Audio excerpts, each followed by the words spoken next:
জুবিনের রহস্য মৃত্যুর তদন্তে সিঙ্গাপুর গেল এসআইটি। সিঙ্গাপুর পুলিশের সঙ্গে বৈঠক এসআইটির।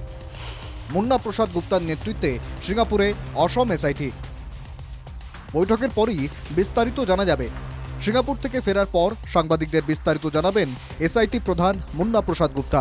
সোমবার এটা উল্লেখ করে মুখ্যমন্ত্রী হিমন্ত বিশ্ব শর্মা জানান, তেওঁলোক যাওকগৈ, ঘূৰি অহাৰ পিছত আমাৰ এছআইটিৰ যি হেড আছে মুন্না গুপ্তা, তেওঁ আপোনালোকক নিশ্চয় ব্ৰিফিং কৰিব, কাৰণ তাত আলোচনাৰ পিছতহে আমি গম পাম।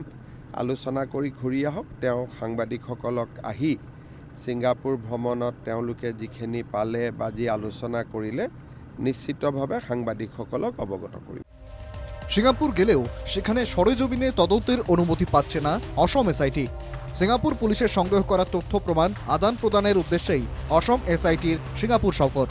তাই জুবিনের রহস্য মৃত্যুর তদন্তে সিঙ্গাপুর থেকে খুব বড়সড় যে কিছু পাওয়া যাচ্ছে না এটা একরকম নিশ্চিত।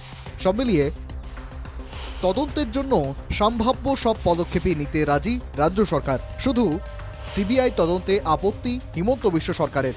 এসআইটির পর গঠন করা হয় বিচার বিভাগীয় তদন্ত কমিশন। এবার ফাস্ট ট্র্যাক কোর্টের কথাও ভাবছে রাজ্য সরকার। হাইকোর্টের তত্ত্বাবধানে গঠিত হবে ফাস্ট ট্র্যাক কোর্ট। ইতিমধ্যেই আলোচনা শুরু হয়ে গিয়েছে বলে জানান প্রদেশ বিজেপি সভাপতি দিলীপ শইকিয়া। জুবিনের রহস্য মৃত্যুর তদন্ত নিয়ে সোমবার কি বলেছিলেন দিলীপ, এবার শুনে নেওয়া যাক। দুটা তদন্ত, এটাটো হ'ল এছআইটি, আনটো হ'ল জুডিচিয়েল কমিশ্যন, ন্যায়িক আয়োগ।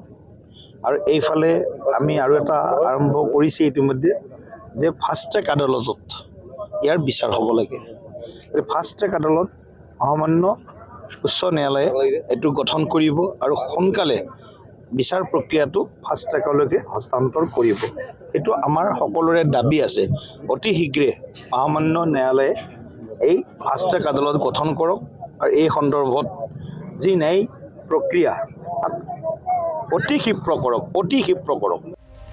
সবকিছুতেই রাজি হিমন্ত বিশ্ব সরকার, কিন্তু জুবিন মামলা কিছুতেই সিবিআই এর হাতে তুলে দেওয়া যাবে না।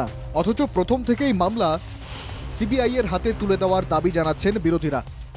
গৌরব, লুরিন, অখিল সহ এআইইউডিএফ এবং বাম সবার দাবি ছিল একটাই, কিন্তু কোনোভাবেই মামলা সিবিআই এর হাতে তুলে দিতে চাইছে না মুখ্যমন্ত্রী হিমন্ত বিশ্ব শর্মা। তাহলে কি বিরোধীদের উত্থাপিত অভিযোগই সত্যি? সিবিআই এর হাতে গেলে মুখোশ খুলে যেতে পারে অনেকেরই, আর তাই সিবিআই এ আপত্তি। এই মুহূর্তে এটাই লক্ষ টাকার প্রশ্ন।